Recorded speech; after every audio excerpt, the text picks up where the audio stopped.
The day my world shattered started like any other. I was finishing up some paperwork at my home office, half listening to the faint hum of traffic outside our suburban house, when my wife, Julie, came in and asked if we could talk. Her voice had that particular weight to it, the kind that people use when they're holding back something big. I looked up, immediately sensing that something was wrong. "What's going on?" I asked, trying to keep my tone light, even though a knot had already started to form in my stomach. She didn't meet my eyes. Instead, she sat down on the edge of the couch, twisting her wedding ring around her finger. That nervous tick of hers had always been a tell, a silent admission that something was deeply troubling her. My heart began to race. "Mark," she started, her voice barely a whisper. "There's something I need to tell you. It's something I've been feeling for a while, and I don't know how to keep it to myself anymore." In that instant, 100 worst-case scenarios flashed through my mind. I forced myself to stay calm, telling myself that this was probably just a conversation about feeling restless or wanting a change in routine, something we could fix. But then, her next words hit me like a punch to the gut.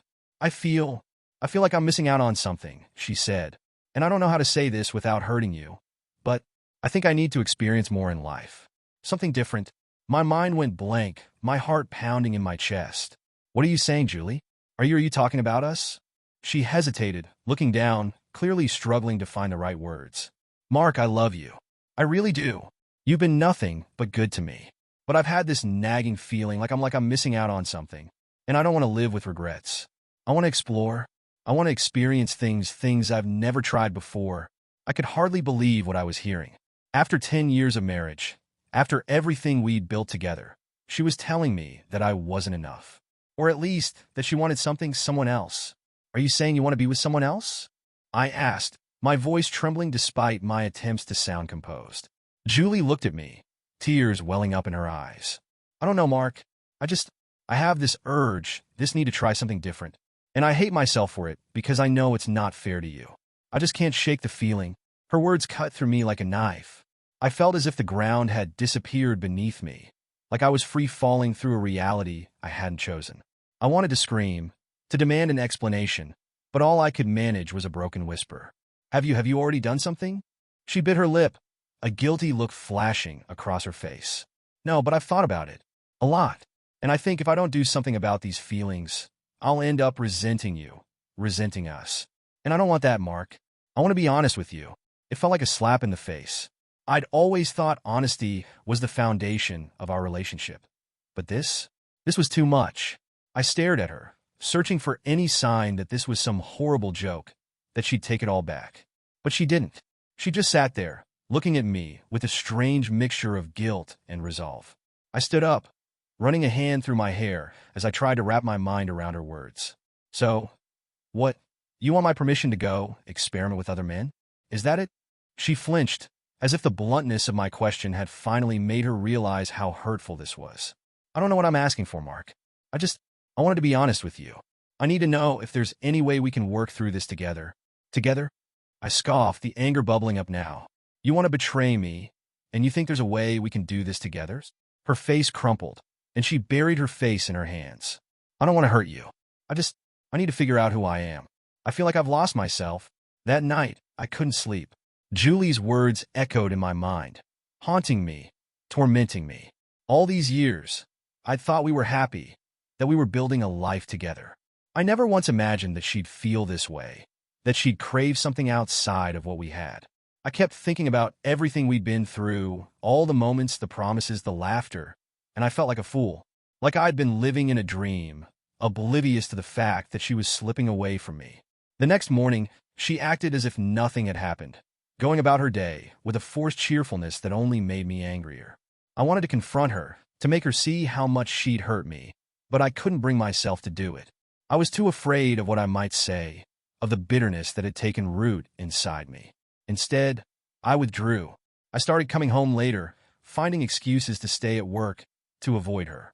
She noticed, of course, but she didn't say anything. We both walked around in a tense silence, pretending that things were normal when, in reality, everything was falling apart. A few weeks later, Julie brought it up again. We were sitting at the dinner table, the silence between us thick and heavy. She looked up, her eyes filled with a strange determination. "Mark, I can't keep living like this. I need to know if there's a way forward for us." I looked at her, my heart aching. What are you asking for, Julie? Are you asking me to step aside so you can go be with other people? She hesitated, then nodded, her face pale. I want to experience things I've never had a chance to. I know it sounds selfish, but I need to do this, and I don't want to lose you. I don't know how to reconcile these feelings. I laughed bitterly, unable to believe what I was hearing. So, what? You want an open marriage? You want me to be okay with you sleeping with other men while I sit here, waiting for you? She flinched but didn't look away. I know it's a lot to ask, but I'm hoping that maybe if we try to be open with each other, it'll help us survive this. The absurdity of her request left me speechless. Here was the woman I'd loved for a decade, the woman I'd built my life around, asking me to let her go so she could experience life with other people. It felt like a betrayal of everything we'd ever shared. Julie, I said slowly, trying to keep my voice steady. I don't know if I can do this. I don't know if I can be okay with you wanting other people. She nodded, her face filled with sadness. I understand, and I'm not saying this is easy for me either.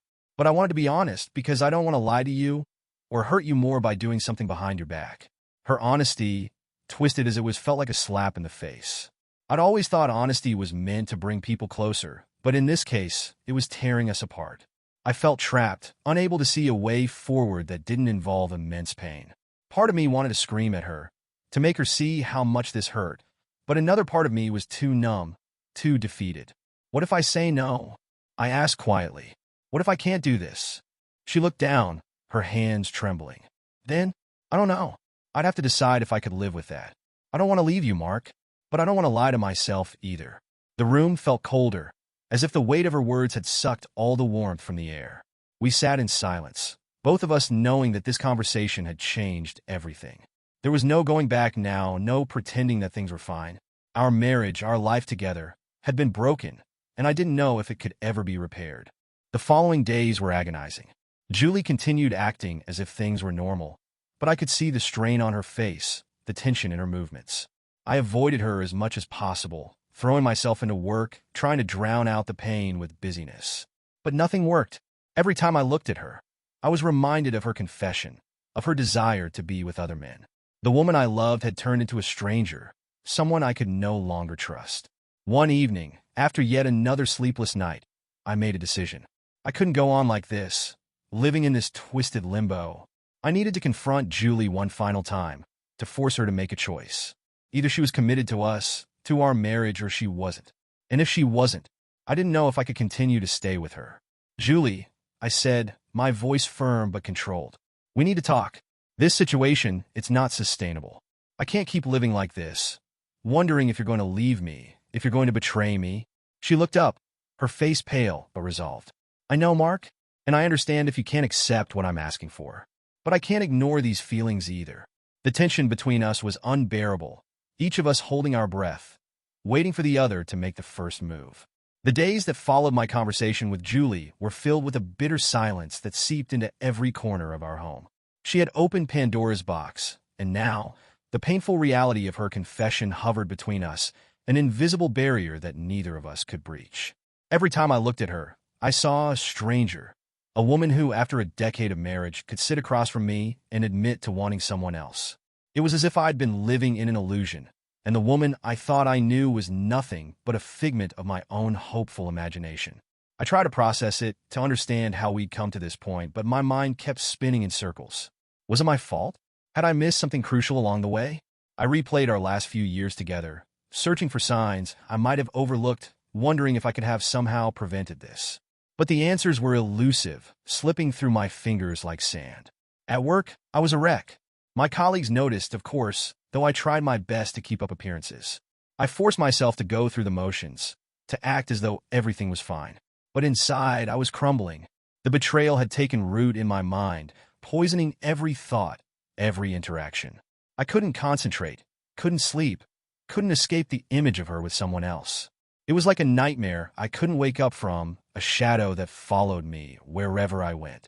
One evening, a week after her confession, I couldn't take it anymore.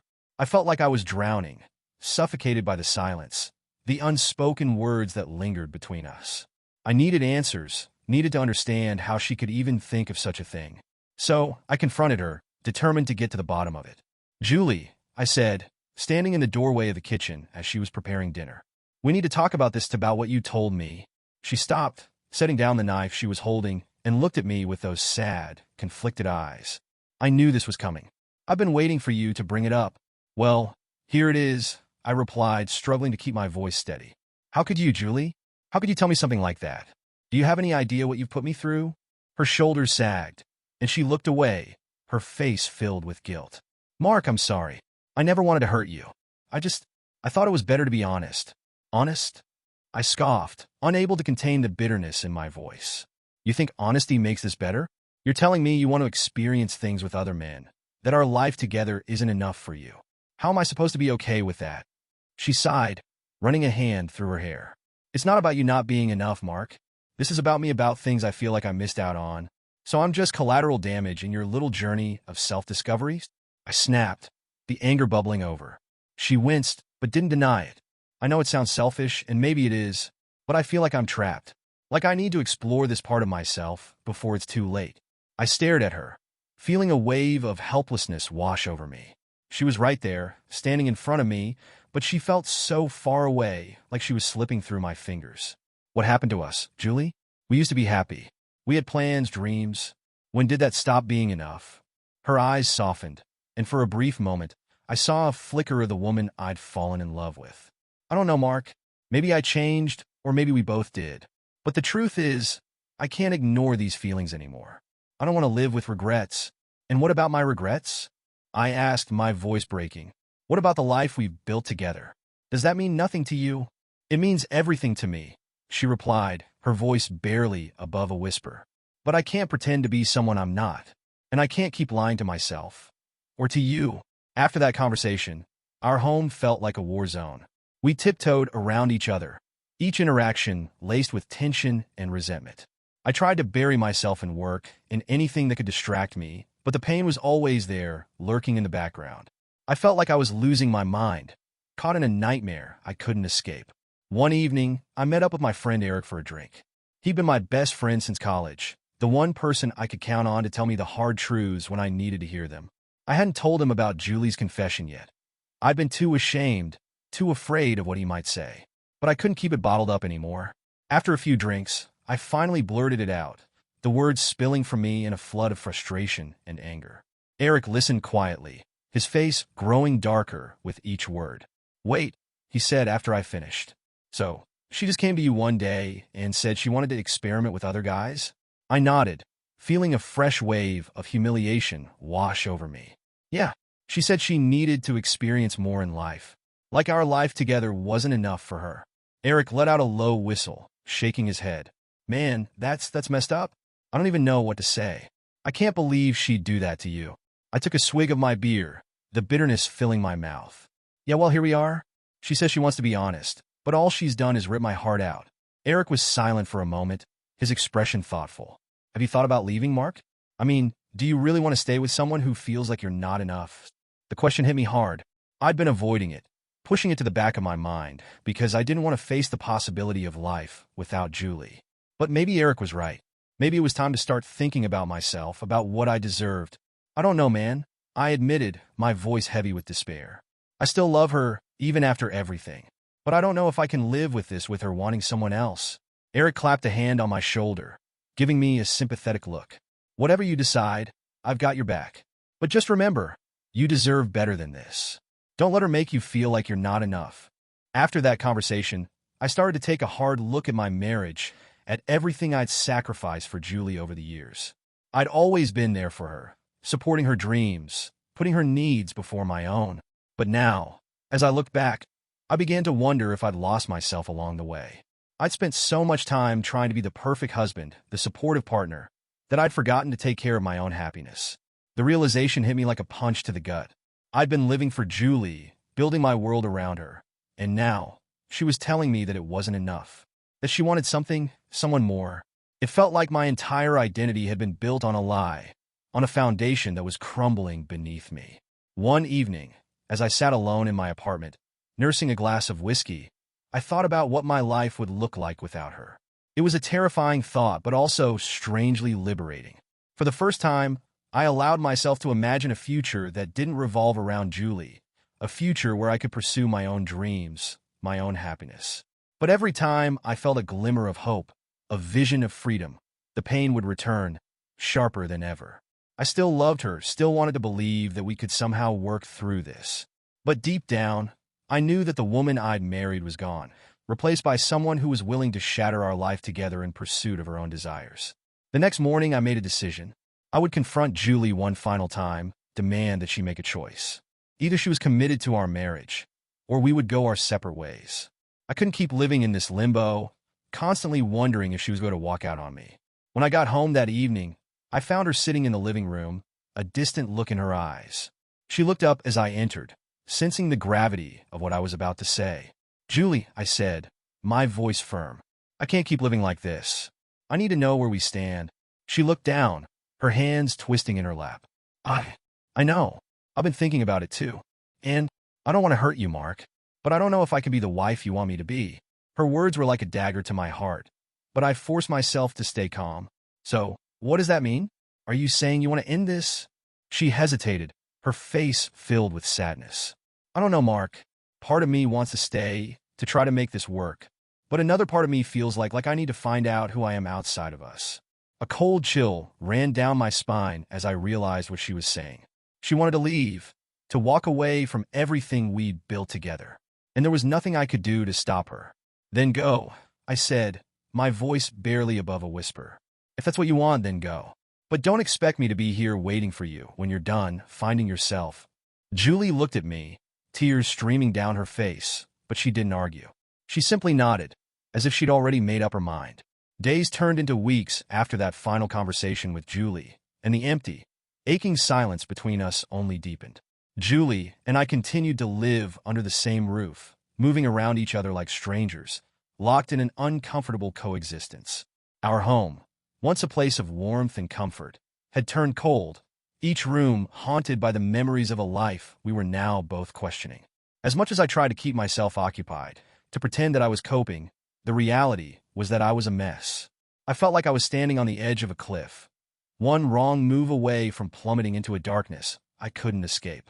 Julie's confession had fractured something inside me, and now I was struggling to piece myself back together, to find some semblance of normalcy. One evening, I decided to get out of the house and clear my head.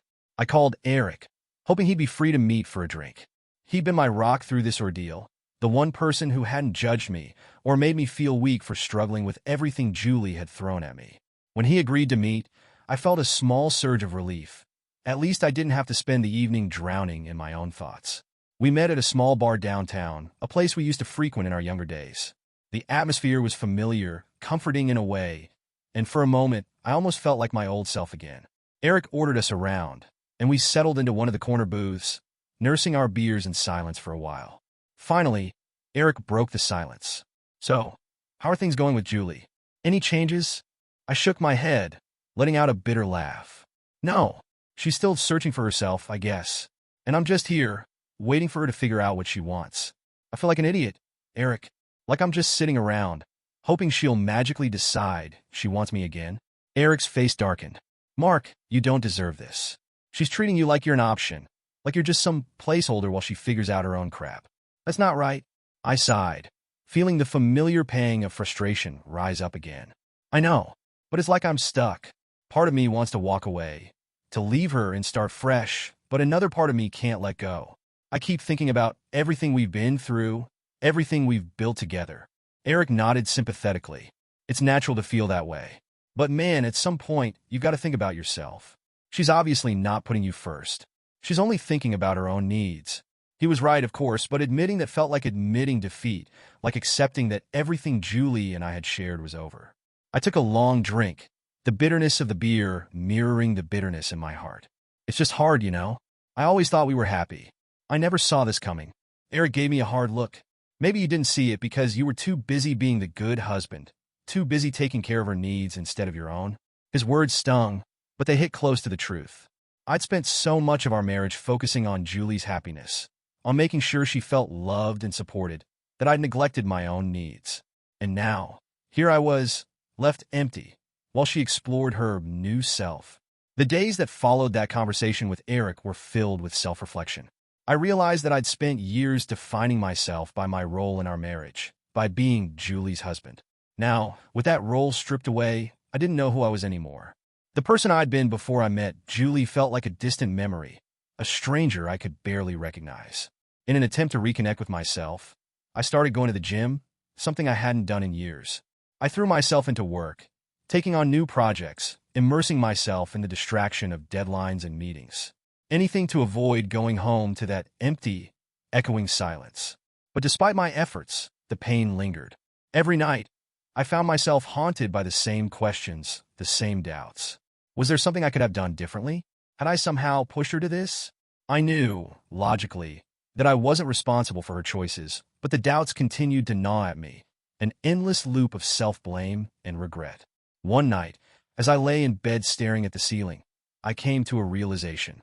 I couldn't keep living like this, trapped in a cycle of resentment and hope. I needed clarity. I needed answers. I needed to know if there was any part of Julie that still wanted to fight for us, or if I was clinging to a fantasy. The next morning, I woke up with a strange sense of resolve. I decided that I would confront Julie one final time, demand the truth. If she was still committed to exploring life outside our marriage, then I needed to hear it from her. I couldn't keep torturing myself with what-ifs and half-truths. That evening, after dinner, I asked Julie to sit down with me in the living room. She looked surprised, a little wary, but she agreed. We sat across from each other, the silence stretching between us, heavy with unspoken words. Julie, I began, my voice steady but tense. I need to know where you stand. I need to know if there's any part of you that still wants this marriage, or if I'm just holding on to something that's already gone. She looked down, avoiding my gaze, and my heart sank. The hesitation in her eyes told me everything I needed to know, but I forced myself to stay silent, to wait for her to speak. Mark, she said softly, her voice barely above a whisper. I don't know. I've been trying to figure it out, to see if there's a way we can move forward, but I keep coming back to the same feeling. And what feeling is that? I asked, my voice tight with frustration. She looked up, her eyes filled with sadness. That I need to explore this part of myself. That I need to find out who I am outside of this marriage. The words hit me like a physical blow, stealing the air from my lungs. I'd hoped, foolishly, that she'd say something different, that she'd reassure me, tell me that she wanted to make things work. But instead, she was giving me the same answer she'd given me weeks ago, the same empty promise of self-discovery.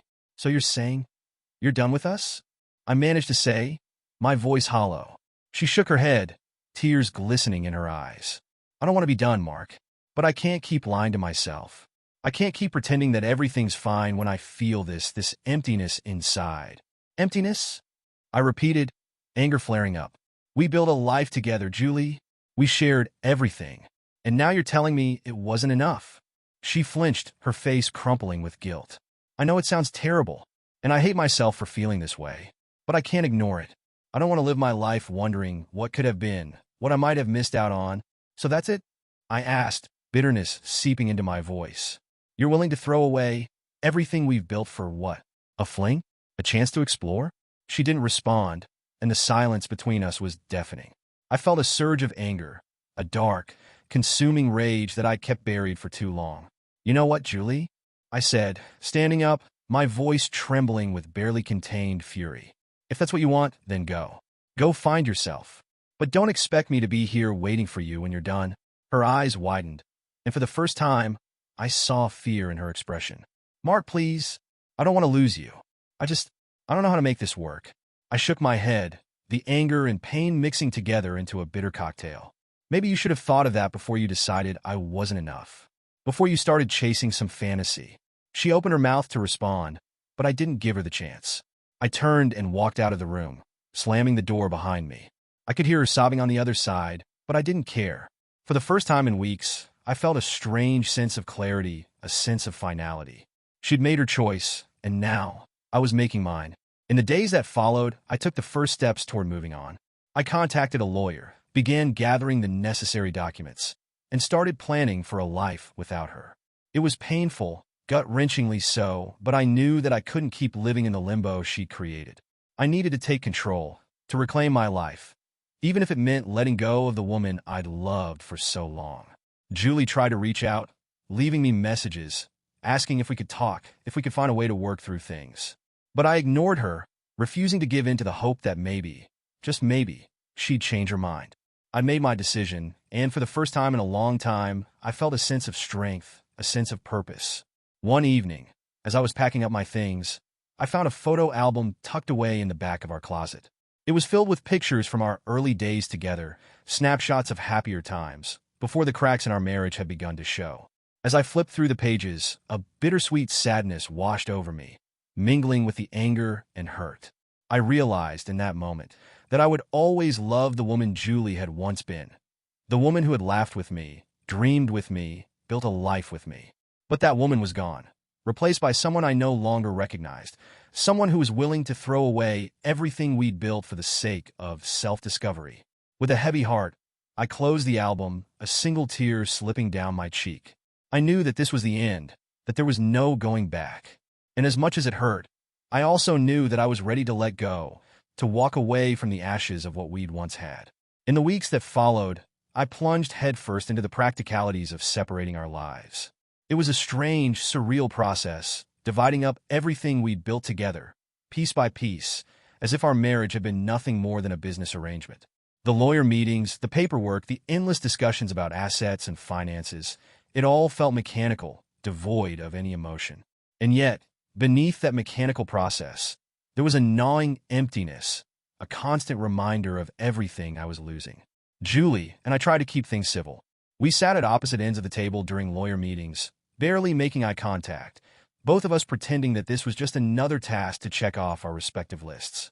But every now and then, I'd catch her glancing at me, her expression a mixture of guilt and sadness, as if she couldn't quite believe that things had come to this.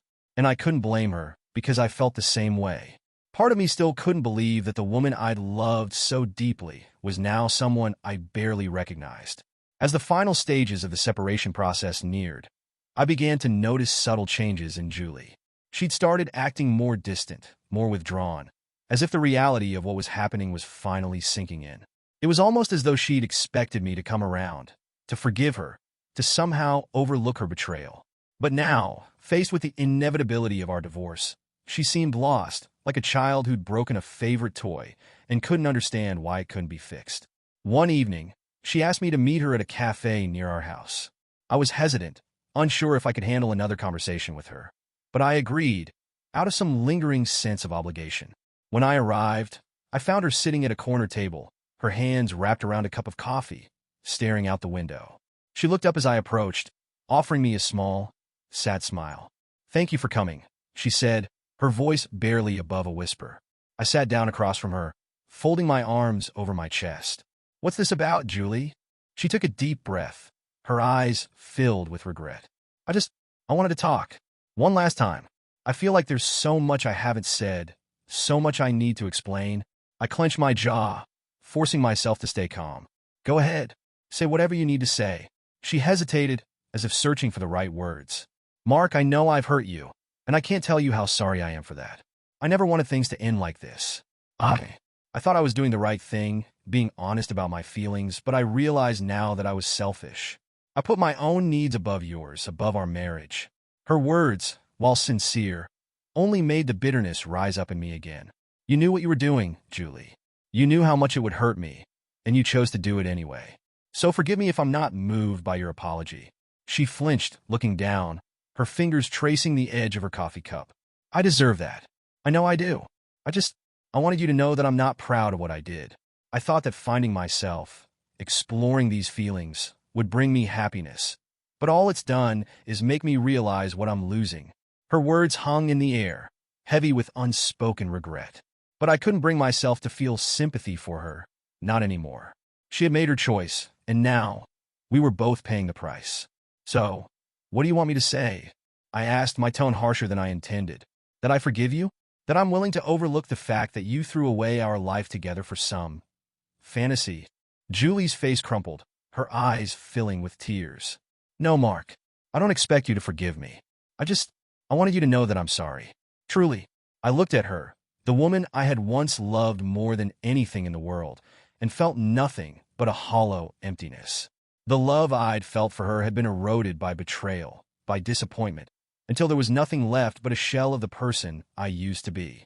I appreciate the apology, Julie, I said, my voice devoid of emotion. But it doesn't change anything. It doesn't fix what's broken. She nodded, wiping a tear from her cheek.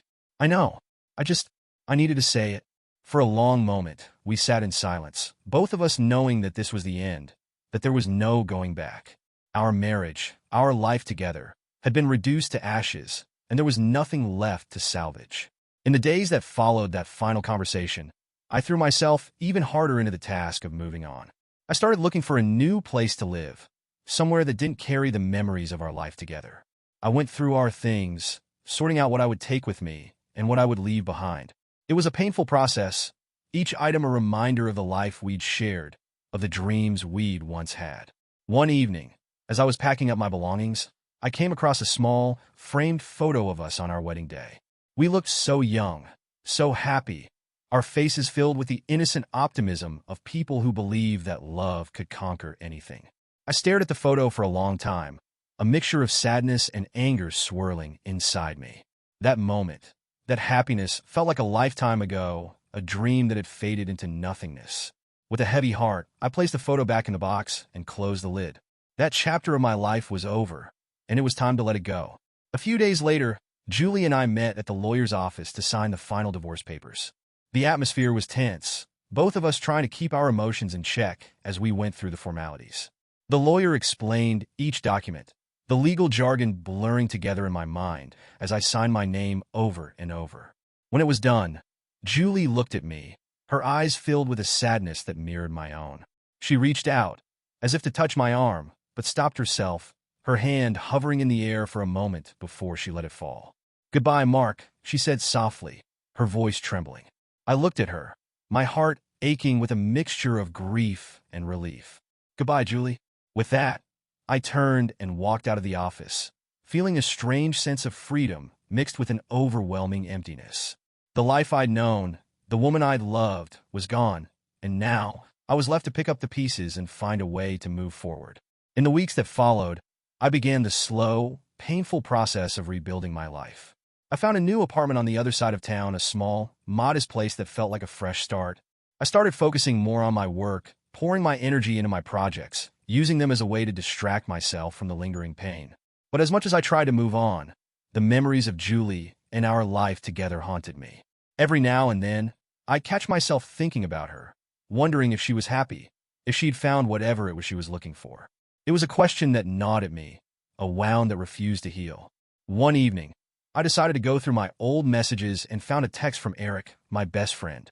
He'd been a constant source of support throughout this whole ordeal, but I hadn't seen him much since the divorce had been finalized.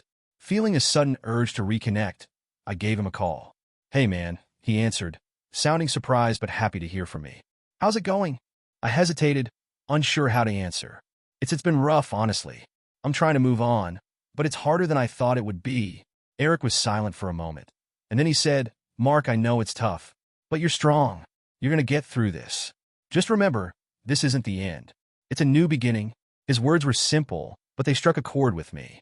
Maybe this really was a new beginning, a chance to rediscover who I was outside of my marriage, to rebuild my life on my own terms. As the weeks turned into months, I found myself healing little by little. The pain was still there, a dull ache that lingered in the background, but it no longer consumed me. I started going out more, reconnecting with friends, rediscovering the things that brought me joy. And slowly, I began to feel like myself again. One evening, I decided to visit a local park that Julie and I used to frequent. It was a quiet, peaceful place, filled with the sounds of birds and the soft rustle of leaves. As I walked along the familiar paths, memories of our time together surfaced, bittersweet and haunting. I sat down on a bench overlooking the lake, watching as the sun dipped below the horizon, casting a warm glow over the water. In that moment, I felt a strange sense of closure, as if I was finally ready to let go of the past and embrace the future. I took a deep breath, feeling the cool evening air fill my lungs, and for the first time in a long time, I felt at peace. The pain, the anger, the regret, they were still there, but they no longer defined me. I was free to build a new life, to find my own happiness, to move forward without the weight of the past dragging me down. And as I sat there, Watching the last rays of sunlight fade into darkness, I knew that I was going to be okay. It wouldn't be easy, and there would be days when the memories would resurface, the pain would return. But I was ready to face it, to keep moving forward one step at a time. Months passed, and I settled into my new life, one that no longer revolved around Julie or our shattered marriage. The pain had dulled into an ache, a quiet reminder of the past rather than a sharp, ever-present wound. I had learned to live with it, to carry it without letting it define me. I'd finally reached a point where I could look back without feeling like I was falling apart. Rebuilding myself hadn't been easy, though. The first few months after the divorce had been a haze of loneliness and self-doubt, a constant battle to stay afloat. I'd questioned myself endlessly, wondering what I could have done differently, if there had been some way to save our marriage. But with time, I began to understand that there was no point in clinging to those questions.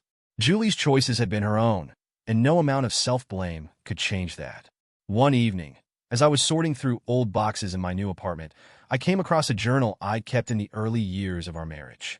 I hadn't even remembered it existed, but as I opened the worn pages, memories of our early days together flooded back.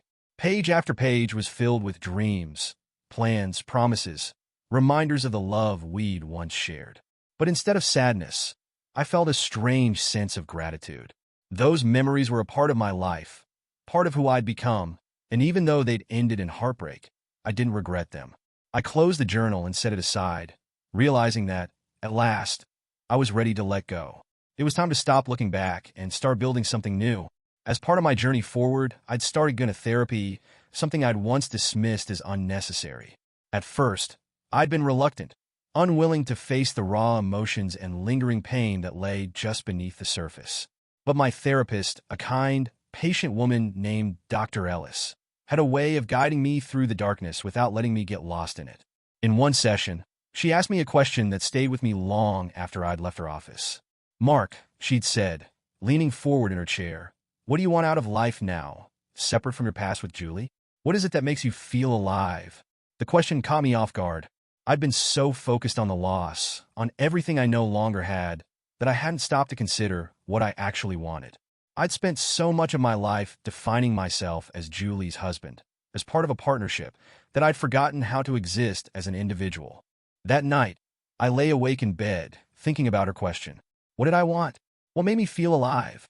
In the quiet darkness of my room, I allowed myself to dream again, to think about the things I'd put on hold, the passions I'd ignored in my quest to be the perfect husband.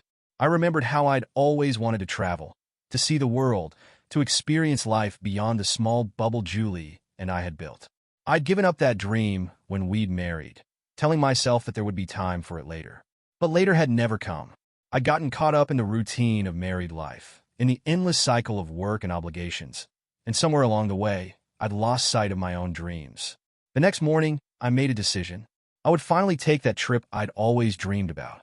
I would go somewhere new, somewhere far away, and give myself the space to heal, to rediscover who I was outside of my marriage. It felt both terrifying and exhilarating, the idea of stepping into the unknown, of leaving everything familiar behind. But I knew deep down that it was exactly what I needed. I spent the next few weeks planning, researching destinations, booking flights, and finding accommodations. It was a whirlwind of excitement, a welcome distraction from the lingering pain. And as the departure date approached, I found myself feeling something I hadn't felt in a long time. Hope. On a crisp autumn morning, I boarded a plane to Italy, the first stop on what I hoped would be a journey of self-discovery. As the plane took off, I felt a strange sense of freedom, as if I were leaving not just my hometown, but also the weight of the past. For the first time since the divorce, I allowed myself to feel truly excited, to embrace the possibilities that lay ahead. Italy was everything I dreamed it would be. The art, the food, the people. It was a sensory overload, a feast for the soul. I wandered through the winding streets of Rome, marveled at the ancient ruins, and lost myself in the vibrant energy of the city. I spent hours in art museums, captivated by the beauty of paintings and sculptures that had stood the test of time. There was something healing about being surrounded by history, by reminders that life went on, that beauty could endure even in the face of destruction. One evening, I found myself sitting in a small cafe, watching the sun set over the city. The warm glow of the evening light bathed the buildings in a golden hue, and I felt a quiet contentment settle over me. For the first time in a long time, I felt truly at peace, as if I'd finally made my way through the storm and found calm on the other side. As my travels continued, I met people from all walks of life, fellow travelers, locals, strangers who became friends. Each encounter taught me something new, each story a reminder that I was not alone in my pain, that heartbreak was a universal experience. I shared my story with some of them, and in return, they shared theirs, each of us finding comfort in the common threads that connected us. Through those conversations, I began to understand that my worth was not defined by Julie's choices or by the end of our marriage. I was more than a husband, more than a man who'd been betrayed. I was someone with dreams, with passions, with a future that was still waiting to be written. By the time I returned home, I felt like a different person. The bitterness and anger that had once consumed me had faded, replaced by a quiet acceptance. I no longer felt defined by my past, by the pain I'd endured. I was ready to start fresh, to build a new life on my own terms. Back in my apartment, I hung up photos from my travels, snapshots of ancient ruins, of breathtaking landscapes, of the friends I'd made along the way. They were reminders not of the past I'd lost, but of the future I was embracing, of the new memories I was creating for myself. I also made a promise to keep moving forward, to keep exploring, to never again lose sight of my own dreams. I'd learned, through all of this, that happiness wasn't something that could be found in another person. It was something I had to cultivate within myself, a journey that was entirely my own. One afternoon, as I was walking through the park, I saw a couple sitting on a bench, laughing together, their faces lit up with the simple joy of being in each other's company. For a moment, I felt a pang of longing, a reminder of what I'd once had, of the love I'd lost. But instead of sadness, I felt a quiet acceptance. I could love again someday if I chose to, but I knew that love would come from a place of strength, of self-assurance, not from a need to complete myself. As I continued down the path, I felt the warmth of the sun on my face, a gentle reminder that life went on, that there was beauty and hope in each new day. I didn't know what the future held, but for the first time in a long time, I wasn't afraid. I was ready to face whatever came next, to embrace the unknown with open arms. My journey with Julie had come to an end, and though it had left scars, it had also taught me invaluable lessons. I had learned that I was stronger than I'd ever realized, that I could survive heartbreak and emerge from it a better person. I discovered a resilience within myself, a quiet strength that I would carry with me wherever I went. And as I walked through the park, surrounded by the vibrant colors of autumn, I knew that this was my beginning, a chance to create a life filled with purpose, with passion, with love for myself. The pain, the heartbreak, the betrayal, they were all part of my story, but they did not define me. I was free, at last,